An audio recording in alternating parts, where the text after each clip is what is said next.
بسم اللہ الرحمن الرحیم۔ الصلاۃ والسلام علیک یا رسول اللہ وعلی آلک واصحابک یا حبیب اللہ۔ لاکھوں کروڑوں درود محمد اور آل محمد پر کہ جن کے صدقے اور وسیلے سے اللہ پاک نے ہم پر اپنی بے پناہ عنایات جاری رکھی ہوئی ہے۔ معزز سامعین کرام، السلام علیکم۔ العربیہ.net پر ایک خبر شائع ہوئی کہ موریتانیہ کے ایک شہری نے اپنی بیٹی کے نکاح کے عوض رقم، سونا چاندی، زمین جائیداد نہیں مانگی، بلکہ دلہا سے نبی کریم صلی اللہ علیہ وآلہ وسلم کی ذات اقدس پر درود شریف بھیجنے کا تقاضا کیا، اور دلہا نے یہ انوکھا حق مہر ادا کر دیا، جبکہ دلہا کے والد کا اصرار ہے کہ حق مہر جو کہ 1 ملین درود شریف تھا، اس حق مہر کو نکاح فارم میں درج کیا جائے۔ جیسے ہی سوشل میڈیا پر یہ خبر نشر ہوئی تو ایک طوفان برپا ہو گیا۔ لوگ بڑھ چڑھ کر اپنے انداز و خیالات کے مطابق تبصرہ کرنے لگے۔ جہاں اس اقدام کی تحسین کی گئی، وہیں اس کے مخالفین کی بھی کوئی کمی نہیں تھی۔ مخالفت کرنے والے حضرات اسے اسلام میں بدعت قرار دے رہے تھے، جبکہ سماجی سطح پر اس کی حمایت کرنے والوں کا کہنا تھا کہ یہ قدم شادی کی راہ میں حائل رکاوٹوں کو دور کرنے میں مددگار ثابت ہو سکتا ہے، کیونکہ بہت سے لوگ مالی طور پر مستحکم نہ ہونے کے باعث بر وقت شادی نہیں کر پاتے، اور ان کی شادی کی عمر گزر جاتی ہے۔ سماجی کارکنوں نے نکاح اور مہر کے اس منفرد انداز فکر کو اپنانے کا بھی مطالبہ کیا، کیونکہ درود شریف تو خیر ہی خیر ہے، برکت ہی برکت ہے، اور ایک نئی شادی شدہ زندگی کا آغاز اگر درود شریف پڑھ کر کیا جائے تو یہ خیر و برکت سے کم نہیں ہے۔ میرے عزیزو، بات بالکل ٹھیک ہے کہ جس کام کی ابتدا ہی خیر سے کی گئی ہو، اس کام کا آغاز اور انجام انشاءاللہ ہمیشہ خیر ہی رہے گا۔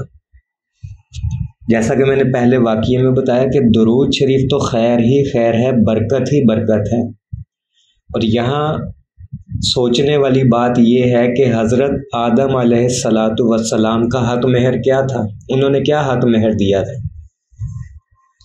انہوں نے بھی درود پڑھا تھا۔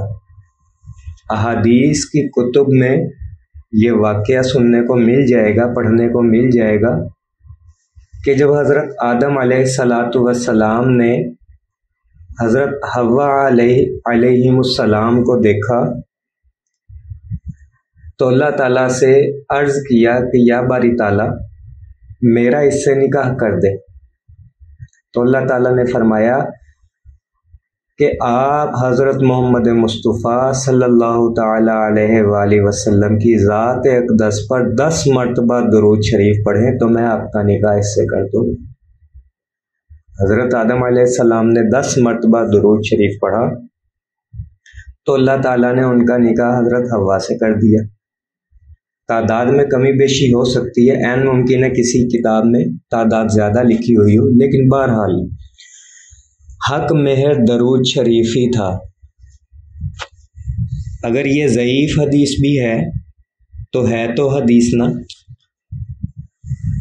اور کام کا آغاز درود شریف سے کیا گیا۔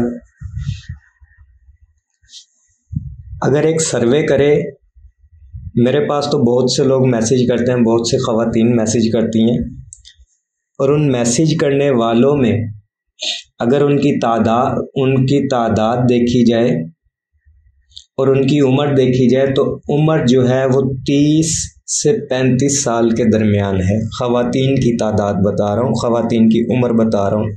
اس عمر کی خواتین آج بھی شادی کے انتظار میں گھروں میں بیٹھی بال سفید کر رہی ہیں، اور یہ تعداد 50-60% سے بڑھتی بڑھتی اب 80-90% تک پہنچ رہی ہے کہ شادی کرنا بہت مشکل ہو گیا ہے۔ اچھے رشتے نہیں ملتے، پڑھے لکھے لوگ نہیں ملتے، کہیں پیسے والے نہیں ملتے، کہیں شکل و صورت نہیں ملتی، اور لڑکے والوں کی ڈیمانڈیں تو آج کل رہی ہی نہیں۔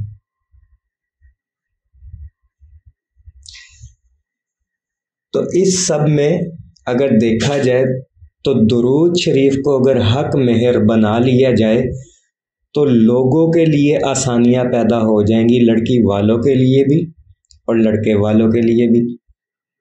کام تھوڑا سا مشکل ہے لیکن ناممکن تو نہیں ہے۔ آپ آج ہمت کر لیں، آج ارادہ کر لیں، آج نیت کر لیں کہ ہمیں حق مہر میں لڑکے والوں سے درود شریف چاہیے، تو آپ کی آگے کی منزل آسان ہو جائے گی نکاح کی، اور یہ نکاح خیر و برکت والا ہو جائے گا۔ میرے عزیزوں، چھوٹے چھوٹے کاموں میں جنہیں لوگ بدعت قرار دے رہے ہیں، بے شک دیکھیں، آپ کوئی بھی اچھا کام شروع کر لیں، جہاں آپ کو حوصلہ دینے والے ہوں گے وہیں پر آپ کو برا بھلا کہنے والے یا ٹوکنے والے بھی ہوں گے، اور ان کی تعداد زیادہ ہوگی اچھا کہنے والوں کی نسبت۔ تو دنیا کو جتنا مرضی اچھا بن کر دکھا دے، کوئی نہ کوئی نقص نکال ہی جاتا ہے۔ شادی کی بات ہو رہی ہے تو شادی میں جتنا مرضی اچھا کھانا بنوا لے، جاتے جاتے کوئی ایک آدھا بندہ، کوئی خالہ، کوئی پھوپھی کہہ ہی جائے گی کہ فلاں چیز اچھی نہیں بنی ہوئی تھی، ہمیں تو یہ چیز نہیں ملی، ہمیں تو وہ چیز نہیں ملی، اور اس بات پہ منہ بھی بنا لیے جاتے ہیں۔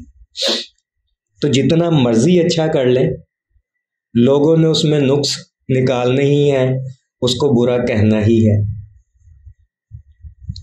لیکن درود شریف جس کو سراپا خیر ہی خیر کہا گیا، برکت ہی برکت کا نام دیا گیا، اس کے اچھا ہونے میں کسی بھی قسم کا کوئی شک و شبہ نہیں ہے۔ تو اسے اپنی زندگیوں میں رائج کرے، چھوٹے سے چھوٹے کاموں میں اس کو رائج کر لے۔ مثلا کسی سے کوئی چیز پکڑ رہے ہیں یا کسی کو کوئی چیز دے رہے ہیں تو بسم اللہ وصلی اللہ علی محمد پڑھیں۔ کچھ احتیاطی تدابیریں ہیں، جیسا کہ میں نے پچھلی کسی ویڈیو میں نے بتایا تھا کہ درود شریف کن موقعوں پر نہیں پڑھنا چاہیے اور درود شریف پڑھتے وقت کیا کیا احتیاط برتنی چاہیے۔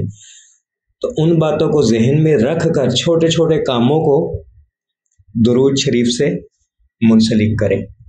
جو بھی کام شروع کرے بسم اللہ پڑھے، درود شریف پڑھے۔